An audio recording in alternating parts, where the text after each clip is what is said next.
Hey guys, Matt here. Welcome to Learn to Discern.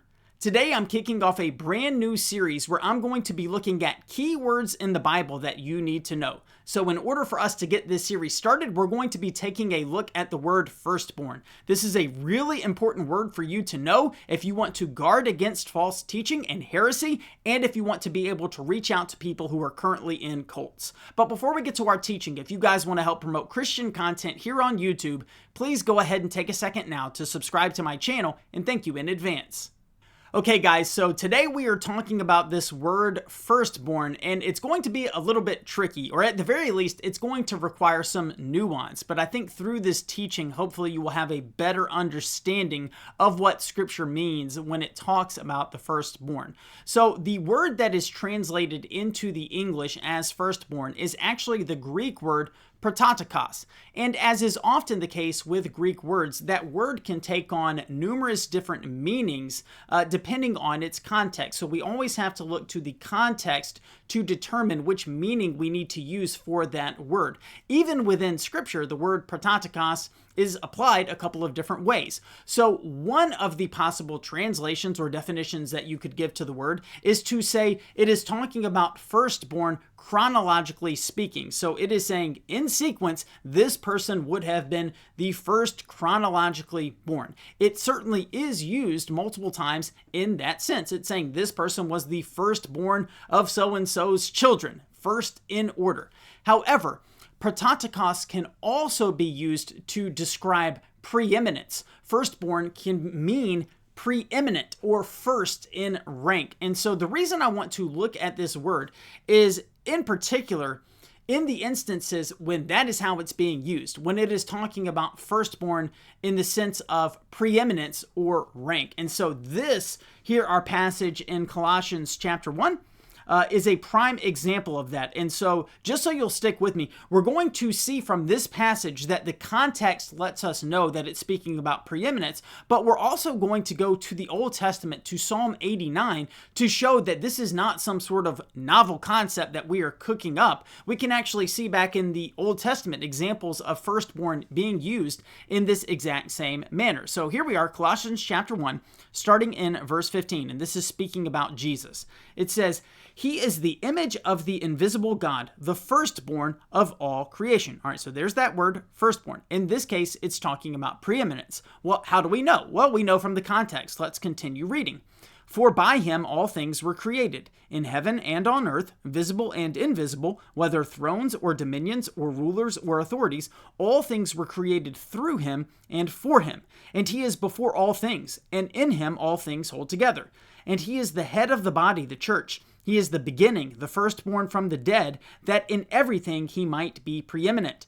For in him all the fullness of God was pleased to dwell, and through him to reconcile to himself all things, whether on earth or in heaven, making peace by the blood of his cross." So how do we know that firstborn here is talking about preeminence? Well, one is by looking at verse 16. It says, all things were created by him. Anything that has ever been created was created by him. So certainly it cannot be saying that Jesus was created, because we just have the statement that everything that has ever come into creation was created by Jesus. Jesus himself is an uncreated being. So that's one of the ways we know this is not talking about first in order of who was created. That's how many of the cults will describe Jesus, that he was God's first creation. God the Father created Jesus. Well, we know that's not the case, because verse 16 tells us anything that has ever been created was created by Jesus. He is uncreated. But we also see further that this is talking about preeminence in verse 18. It literally says the word. It says, "And he is the head of the body, the church. He is the beginning, the firstborn from the dead, that in everything he might be preeminent." Preeminence is the idea, especially here in Colossians chapter 1. This is important to know when talking about firstborn. Now, bear in mind, I've already mentioned this. That is not to say that every single time you see the word firstborn in Scripture, it is talking about preeminence. You will have to look to the context to determine that. But I do want to just show you one example from the Old Testament that lets us see this idea of firstborn referring to preeminence is not new or novel to that passage in Colossians chapter 1. We're not just inventing the idea, we're not making it up, and we're going to see it here in Psalm 89 in a passage that is talking about David. Now, if I were to ask you, before we look at this passage, who was the first of Israel's kings? Well, the answer is Saul. Right? Saul was the first king of Israel. David was actually the second. So if we're talking about chronologically in sequence, David was not the first king. But let's see how this psalm talks about David. So starting in verse 20.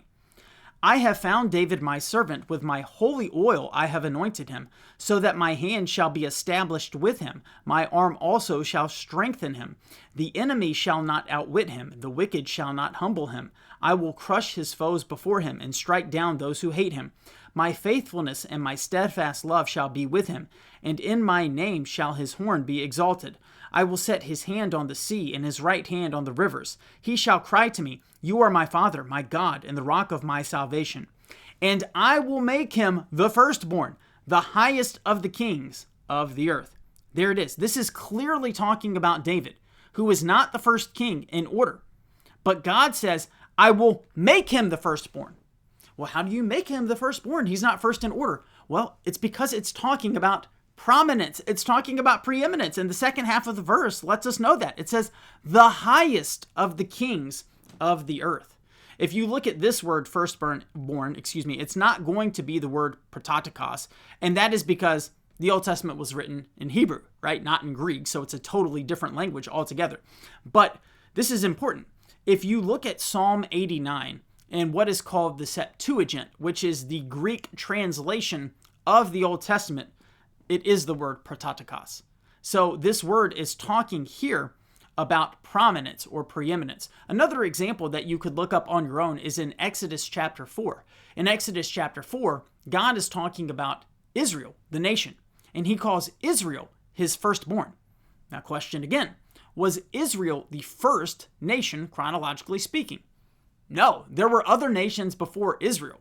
Just one way that we can prove that is the fact that Abraham, who was the father of the nation, he was called out of Ur of the Chaldeans. So obviously the Chaldeans already had a nation going when Abraham was called out. Yet God refers to Israel as the firstborn. Why? The highest in preeminence and prominence of the nations, because they are the nation that has a special covenant with God. So this is an important word, and especially in a passage like Colossians chapter 1, this is a passage that many cults will go to try to say that Jesus is a created being, to say that Jesus is not God. But when you understand that it's actually talking about preeminence, you can show them that from the word prototikos. You can go back to Psalm 89. You can go to Exodus chapter 4 and show that this is how the word is used throughout Scripture. Not always. Now, see, don't be ridiculous and say it's only talking about preeminence. No, sometimes it's not.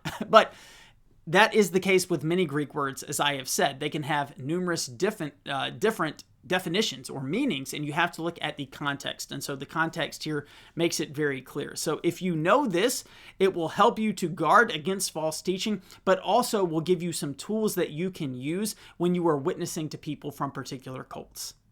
Okay, guys, I hope this teaching today was helpful to you. If it was and you want to help get content like this out to more people on the internet, please make sure you take a second now to subscribe to my channel. Also, do remember you can partner together with me financially in ministry, as I have profiles on both Ko-fi and Patreon. I'll put links to them both in the description. If you click on those links, you can give a one-time gift or sign up for monthly recurring donations. Thank you so much for watching, and until next time, God bless.